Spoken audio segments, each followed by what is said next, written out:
Well, personally, I myself, as a politician, is quite surprised with that bold act.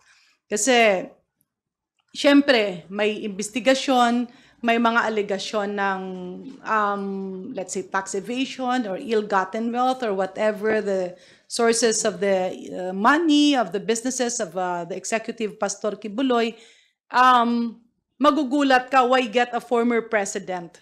No, so what's the direction? Is it because he can have a hand on, actually lang sa totoo nga, as of this point of time, we really don't know how much in terms of monetary value is the available cash and asset of Pastor Kibuloy, considering that he has been a religious leader internationally for a long time.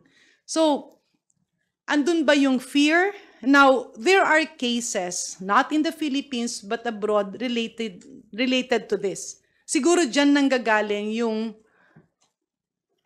konteksto ng statement ng Makabayan. But again, ang hirap kasi nagulat din lahat bakit former president ang magiging administrator. Kasi during the incumbency of former President Duterte, alam naman niya na meron ngang mga kaso ang Amerika or kung ibang bansa ba yun, I believe may mga na-hold din ng mga empleyado. So medyo masalimuot. So getting a former president as a possible administrator of your properties and your wealth can be misconstrued as hiding something. Kasi you have to get somebody powerful to do that.